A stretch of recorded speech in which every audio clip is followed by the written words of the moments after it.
Welcome back, everybody. It's free NBA Daily Bets. My name's Eric.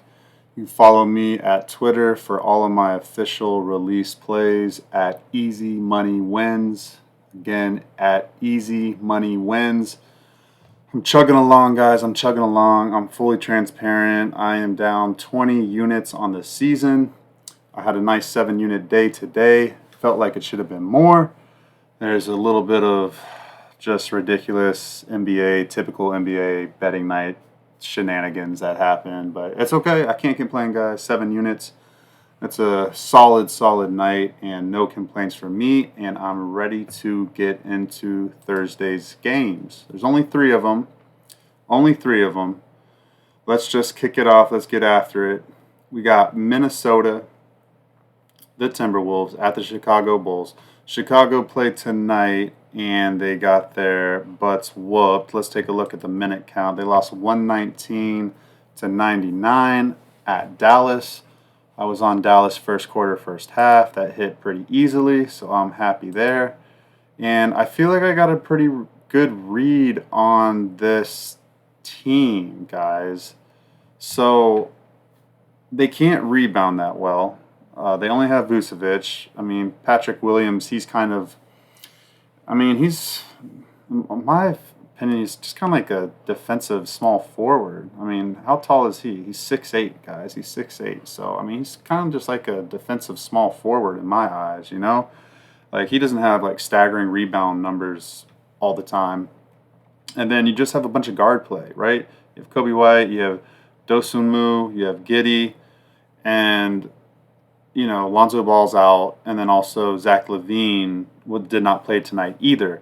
So, the bench, there's some okay NBA guys there, but there's nothing, you know, threatening or, impressive about them.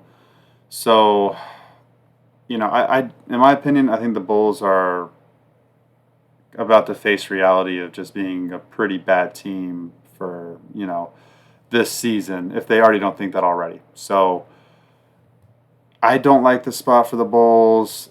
It's not like the best of travel. It's not like Dallas is super far from Chicago, but it's still, they're boarding the plane right now, probably, or like in an hour. They'll get home around like 1 a.m. Chicago time. And, it's NBA players are used to it. I'm not going to like try to blow this out of proportion. Like, hey, this is just like a slam on Minnesota spot. Like, just bet the house on Minnesota. I'm not saying that at all, but, Minnesota, they were off Tuesday and today, so they're very rested. This game for them tomorrow at Chicago will be their first of a back-to-back. They play Portland at home on Friday. Minnesota does. So, that's, Chicago's an out-of-conference game, but I still think they get up for this game. They definitely are the better team. And I do believe that the line is too short right now. The line, when I checked last time, yeah, it's already going up. It's -7 now. It was -6.5 when I checked like 30 minutes ago. So it's -7, and I'm probably going to get on the Timberwolves first quarter, first half, and I might even get their full game, guys. I do not like the Bulls right now. I really don't like them. If LaVine plays tomorrow, then I'll think about it a little bit more. I mean, if LaVine plays, it's not like moving the needle that big for me, though. I mean, the Bulls are scrappy. They're going to fight hard, but the Timberwolves are just hands down way better team. Very rested. Know that they have an easy game on Saturday as well, or sorry, on Friday as well against the Portland Trailblazers. So yeah, I think Timberwolves take care of business here, guys. That's the way I'm leaning here. The over under is at 225. I lean under there as well. I'm probably not going to bet it, but if the Timberwolves come out like how I feel they are, and they're going to play really well, he's going to play really well defensively. They match up very well defensively against the Bulls. They're going to be able to rebound.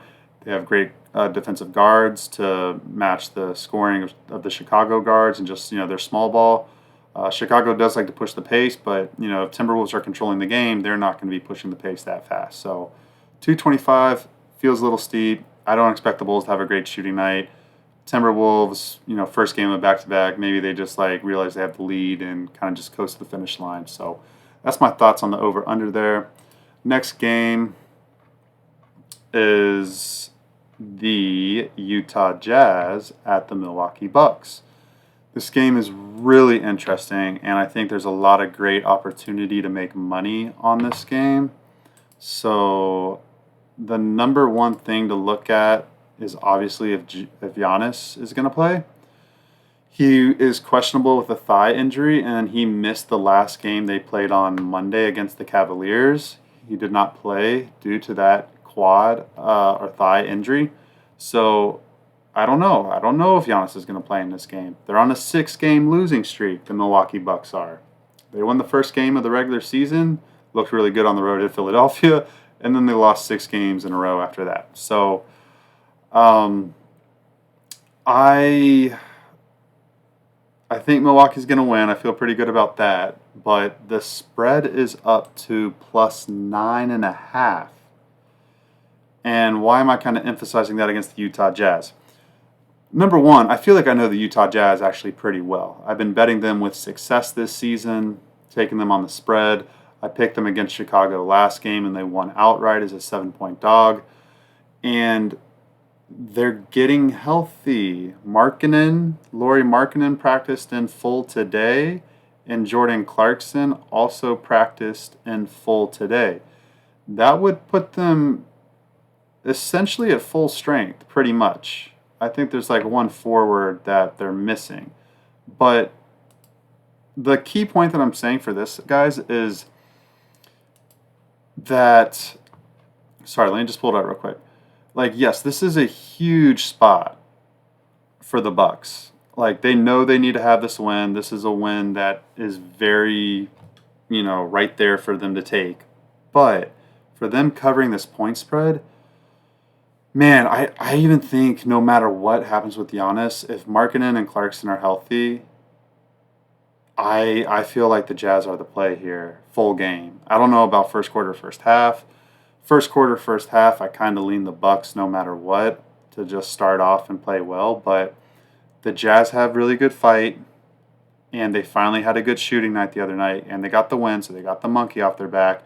Probably play a little bit more relaxed. I will tell you this. I will be on the over. 100% sure will be on the over, guys. The over is already getting bet up right now. I'm probably going to release this before I go to bed tonight. It's at 229, 229.5. It just keeps climbing, guys. It opened at 227.5. I mean, I think this definitely lands in the 230 somewhere, the total. So I would bet that sooner than later. And again, it just goes back to what I've been saying. The Utah Jazz, they got the monkey off their back. They're going to be less stressed out about trying to get a win. They shot the ball really well last game, and I just think that carries over. I think, shooting such a rhythm and a head and, a mental thing and,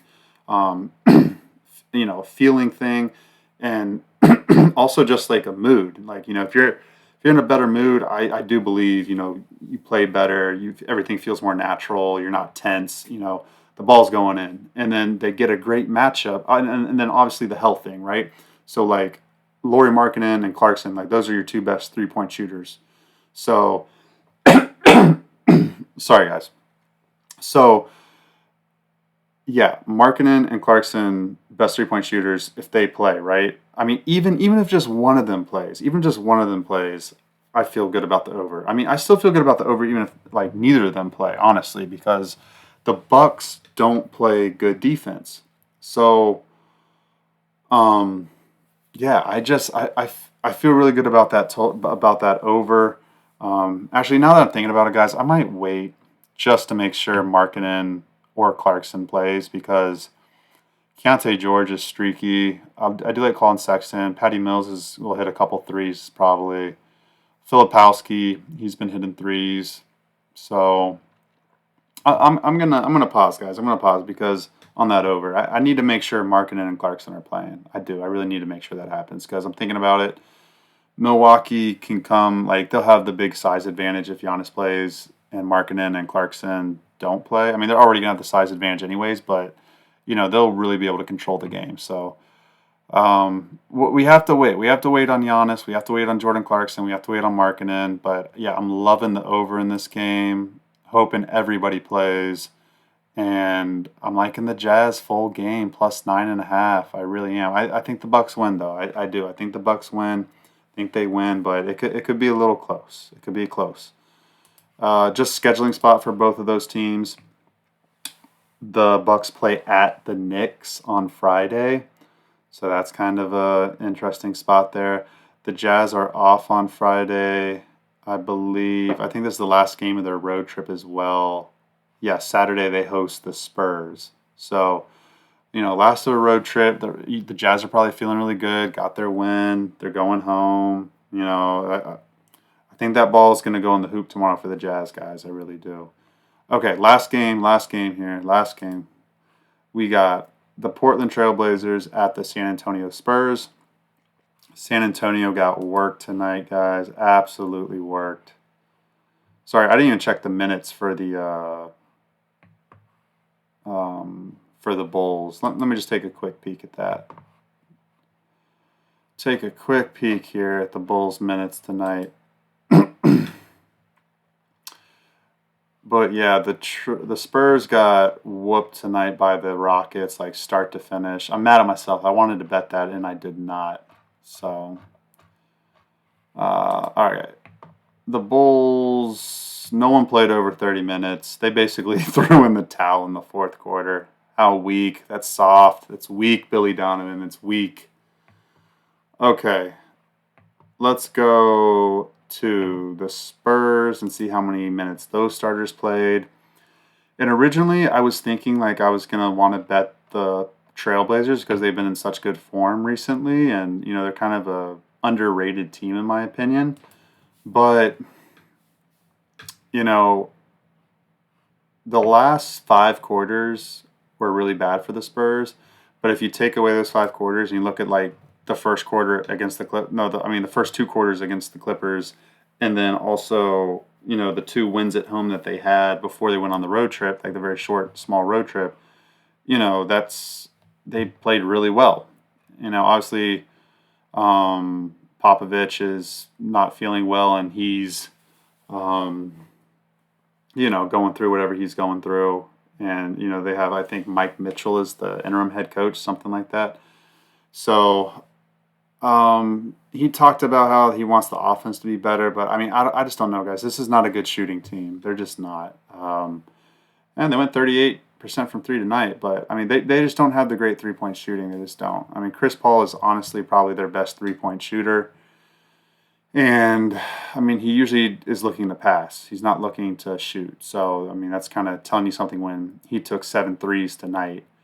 Nobody played at all tonight, guys. Like, literally, they basically just threw in the towel in this game. I'm mad at myself, man. I should have bet this game. They're really looking ahead to Portland tomorrow, trying to get that win. So, I lean the Spurs, like, everything, guys. First quarter, first half, and full game. Shimpagni played 28 minutes. Wembanyama played 25 minutes. Chris Paul 20. Like nobody played any heavy minutes at all, guys, at all. It's like they just went to go work out and get some cardio in today. So, yeah, I really, really like them to ball out against the Trailblazers, and it's kind of hard, right? Because the Spurs aren't in great form, but I do trust Chris Paul and the leadership and them being at home against a team, that's not top tier NBA.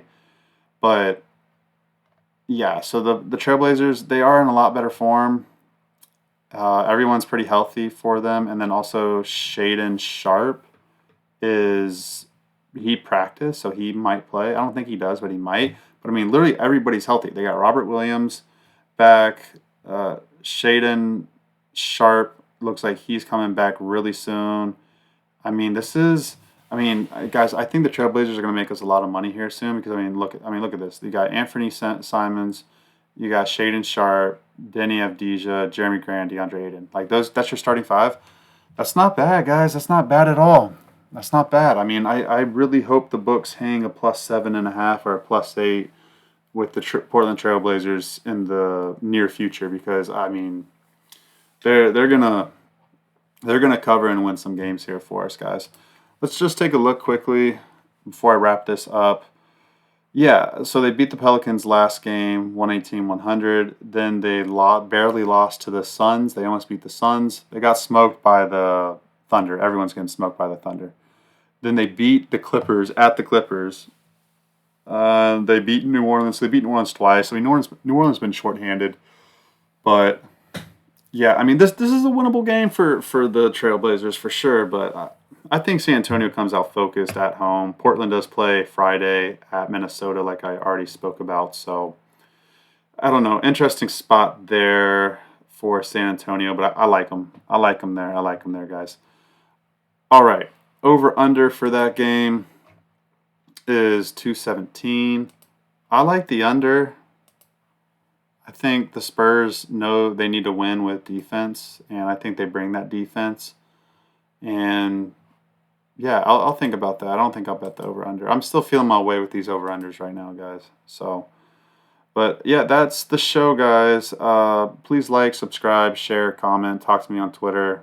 I respond to pretty much everybody. So, yeah, thanks for listening. It's the Daily NBA podcast. I have it every day. So keep listening. We're going to win some money. We'll be in the green in the NBA soon. I'm in the green overall because NFL is doing really well. But we're gonna get back into the green with the NBA, guys. It's going to be great. So follow me now. Play my bets. Let's make some money.